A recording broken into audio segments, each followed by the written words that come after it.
name's Melissa Hobbs. I play Kate and she's a TV presenter with GhostTV. The main building which stood here was the largest in the country and housed 500 patients. But it's as if the very earth could not tolerate the inhumanity that went on here.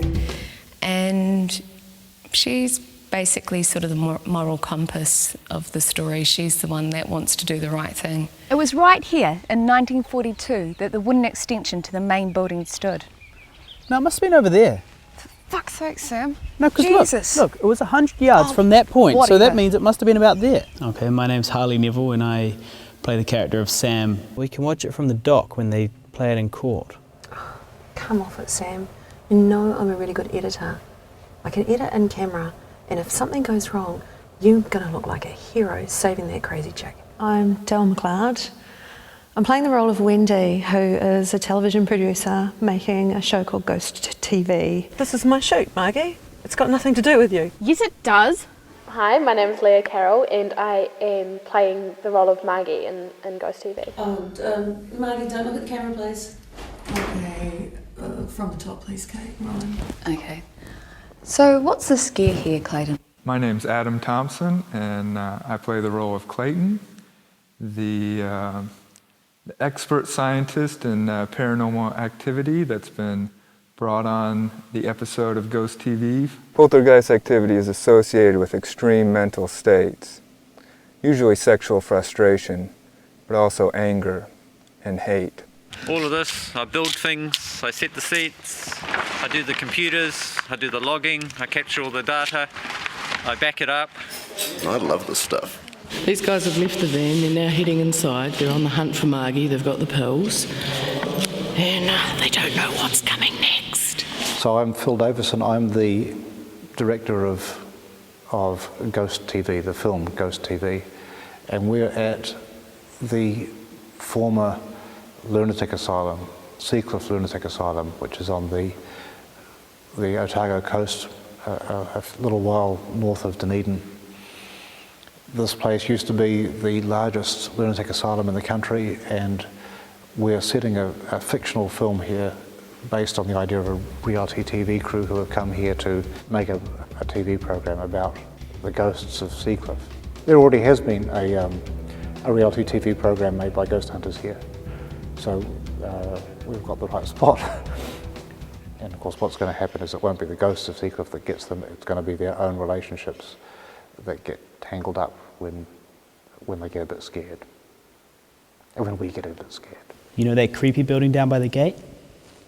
That used to be the morgue. The first few nights I got a bit scared when we were doing the morgue scenes and stuff. It's pretty it's an ominous place if you go down there at some point. It's scary. This is the original morgue from Seacliff, down by the main gate.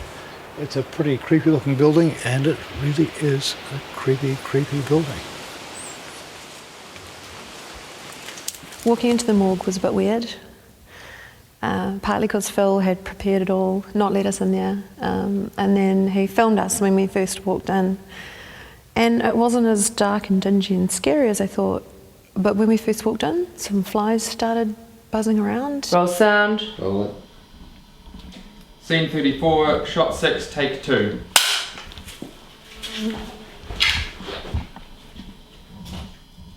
Action. You've got 4 people around this table, and you've got another dozen people all hiding around the walls with microphones and scripts and lights and the whole shebang for making a movie.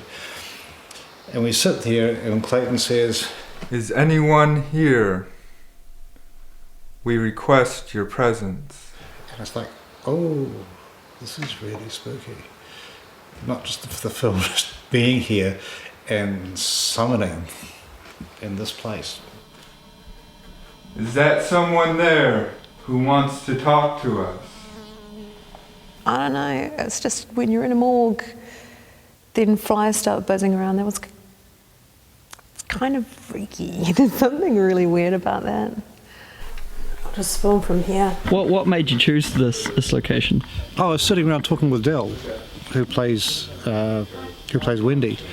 And she said, what about Seacliff? And I thought, yes, it will require a major rewrite of the script. Phil, when he wrote the script, he didn't have this Seacliff in mind, but it seemed to, when he found out that we could film here, it seemed like the perfect place, and everything just kind of fit even better. This is a real place and it's right here and it's become a character in the story.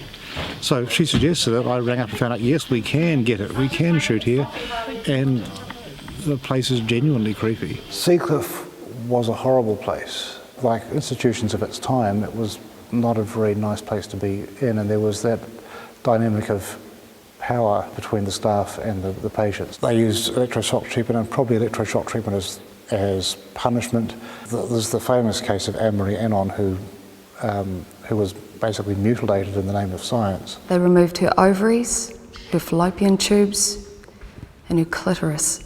Anyway, in the end, the land swallowed up and broke the place apart and had to be dismantled and demolished. Gradually, as a result of earth movements, cracks began to show. The building was deemed unsafe and demolished in 1960. It really does feel spooky. I mean, maybe it's just the fact that it's big old buildings, but you know, I've come back in here to pick things up late at night when everyone's gone, and it's a place that makes the hair stand up on the back of your neck. So it's been great in terms of getting the actors into the atmosphere for the movie. The bedroom has been an interesting place to film. So on the 7th of December, we got locked into a room by mistake, all of us, a lot of the crew. There was only a couple of crew outside, and the rest of us were all locked into one room which didn't have any door handles. And the main thing for me is because there's no door handle on it, and when it slams shut, We couldn't get out for a while, and that in itself was not that creepy. It's kind of creepy, but not that bad. But what the creepy thing is, it was on the 7th of December, which is the anniversary of when 37 people burnt to death out here in Seacliff.